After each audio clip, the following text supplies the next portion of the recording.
السلام علیکم ورحمۃ اللہ حامدا و مصلیعا اما بعد فاعوذ باللہ من الشیطان الرجیم بسم اللہ الرحمن الرحیم انما یخشی اللہ من عبادہ العلماء سورہ فاطر آیت نمبر 28۔ محترم ناظرین، آج میں جس موضوع پر آپ لوگوں کے سامنے گفتگو کروں گا وہ ہے علم کی اہمیت۔ محترم سامعین، ہم اور آپ کو پتہ ہے کہ جب علم کا بات ہوتا ہے تو سب سے پہلے علم کی دو قسم ہوتا ہے، ایک تو دنیاوی اور ایک اخروی۔ دنیاوی اعتبار سے اگر علم دیکھا جائے تو دنیا کے حساب سے دنیا ہی میں فائدہ ہے۔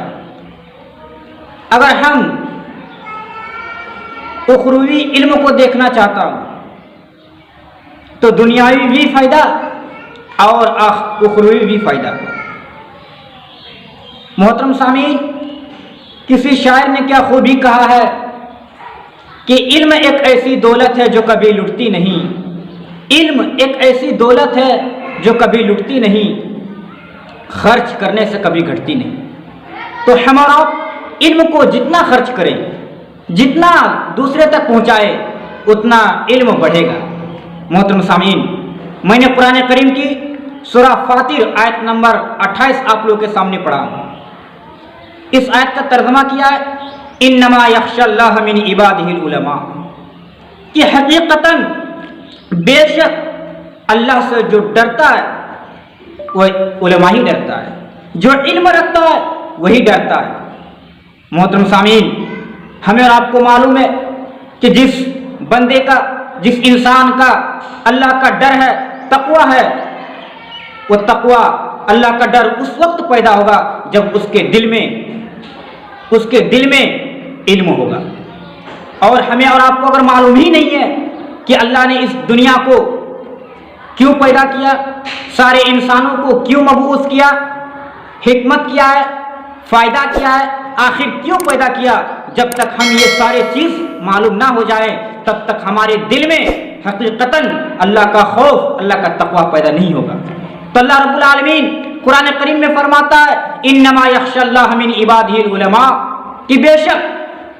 اللہ سے جو ڈرتا ہے وہ علماء ہی ڈرتا ہے۔ محترم سامعین، اگر علم کی اہمیت کو اگر دیکھنا ہو، اس کا مقام کو دیکھنا ہو، تو سب سے پہلے جو آیت اللہ رب العالمین اپنے محمد رسول اللہ صلی اللہ علیہ وسلم کو نازل کیا، اقرأ بسم ربک الذی خلق، اے نبی آپ پڑھ۔ اقرأ امر کا صیغہ، یعنی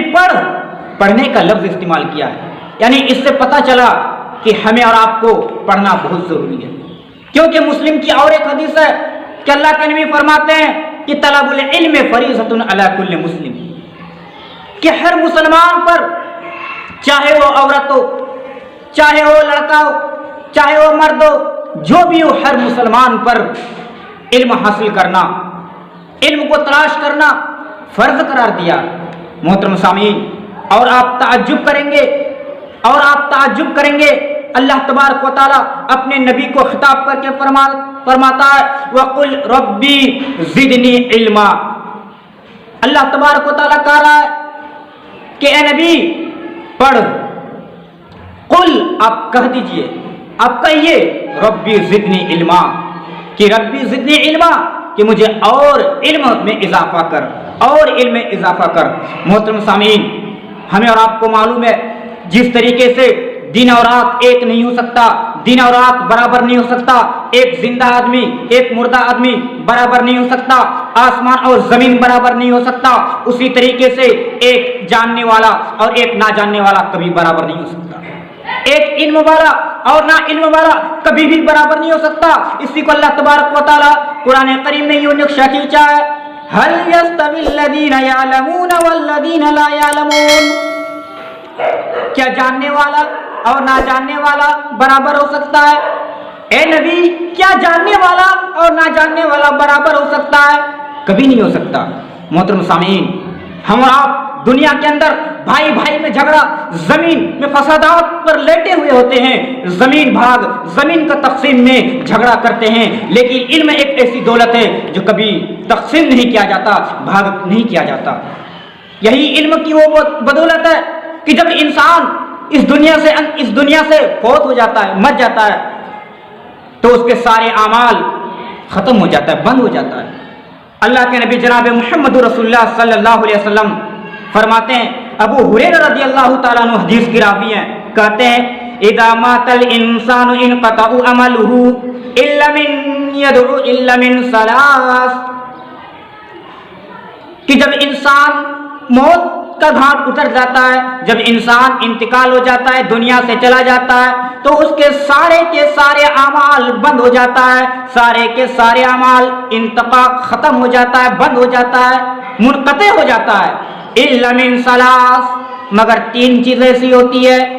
جو وہ قبر میں رہ کر بھی، قبر میں وہ سو کر بھی وہ علم، اس نیکی، اس کا اجر پہنچتا ہے۔ آئیے ہم اور آپ دیکھتے ہیں وہ تین کون سا چیز ہے جو انسان مرنے کے بعد بھی اس کا ثواب پہنچتا ہے۔ نمبر 1، صدقۃ جاریہ، اگر وہ انسان، وہ مرا ہوا انسان اگر دنیا کے اندر کوئی صدقہ کر کے گیا ہو، مسجد بنا کر گیا ہو، مدرسہ بنا کر گیا ہو،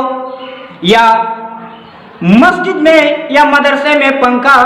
لائٹ اگر کچھ بھی دان کر کے گیا ہو، تو وہ جب تک دنیا کے اندر یوز ہوگا، استعمال ہوگا، وہ مرنے والا، وہ جو قبر میں سویا ہوا ہے، وہ مرنے والا تک اجر پہنچتا رہتا ہے۔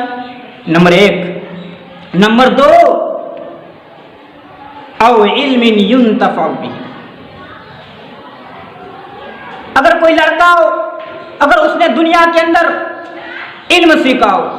عالم بنا ہو، اور دوسرے کو بھی عالم بنا دیا ہو، دوسرے کو بھی مولوی بنا دیا ہو، قرآن سکھا دیا ہو، حافظ قرآن بنا دیا ہو، اگر وہی انسان دنیا کے اندر سارے کے سارے لوگوں کو قرآن سکھا دیا ہو، حافظ قرآن بنا دیا ہو،